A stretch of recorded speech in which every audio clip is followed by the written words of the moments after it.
ನಮಸ್ತೆ ವೀಕ್ಷಕರೇ, ಇವತ್ತು ಮೊಳಕೆ ಕಾಳು ಸಾಂಬಾರು ಮಾಡೋದನ್ನು ನೋಡೋಣ ಬನ್ನಿ. ಮೊಳಕೆ ಕಾಳು ಸಾಂಬಾರು ಆರೋಗ್ಯಕ್ಕೆ ಎಷ್ಟು ಒಳ್ಳೆಯದೋ ಅಷ್ಟೇ ರುಚಿ ಕೊಡುತ್ತೆ. ಇದಕ್ಕೆ ಮಸಾಲೆಗಳನ್ನು ರುಬ್ಬಿಕೊಳ್ಳೋಣ. ಮೊಳಕೆ ಕಾಳು ಸಾಂಬಾರಿಗೆ 2 ರೀತಿ ಮಸಾಲೆಗಳನ್ನು ರುಬ್ಬಿಕೊಳ್ಳಬೇಕು. ಇದಕ್ಕೆ ಈರುಳ್ಳಿ, ಚಕ್ಕೆ, ಲವಂಗ, ಶುಂಠಿ, ಬೆಳ್ಳುಳ್ಳಿ, ಕೊತ್ತಂಬರಿ ಸೊಪ್ಪು ಹಾಕಿ ರುಬ್ಬಿಕೊಳ್ಳಬೇಕು.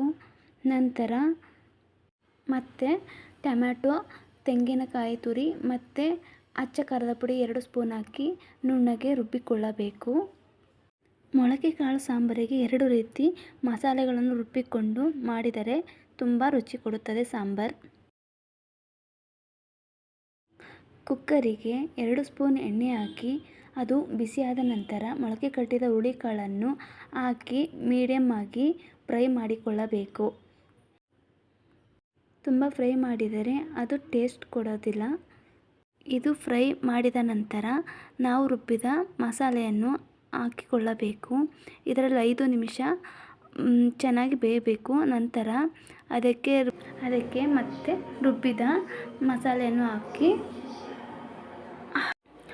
ಅದನ್ನು ಕುದಿಯಲು ಬಿಡಬೇಕು. ನಂತರ ಅದಕ್ಕೆ ಕುದಿದ ನಂತರ ಅದಕ್ಕೆ ಬದನೆಕಾಯಿ ಮತ್ತು ಆಲೂಗಡ್ಡೆ ಸೇರಿಸಿ ಒಂದು 3 ವಿಷಲ್ ಮಾಡಿಸಿದ್ರೆ ಸಾಂಬಾರು ರೆಡಿಯಾಗುತ್ತೆ. ಮೊಳಕೆ ಕಾಳು ಸಾಂಬಾರು ತುಂಬ ಟೇಸ್ಟಿಯಾಗಿ ಚೆನ್ನಾಗಿರುತ್ತೆ. ಅದಕ್ಕೆ ರುಚಿಗೆ ತಕ್ಕಷ್ಟು ಉಪ್ಪನ್ನು ಹಾಕಬೇಕು.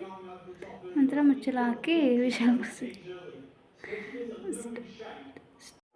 ಇದು ಮುದ್ದೆಗೆ ತುಂಬ ಚೆನ್ನಾಗಿರುತ್ತೆ. ನೀವು ಒಂದು ಟೈಮ್ ಟ್ರೈ ಮಾಡಿ ನೋಡಿ. ಮುದ್ದೆ ಮೊಳಕೆ ಕಾಳು ಸಾಂಬಾರು ಸೂಪರಾಗಿರುತ್ತೆ.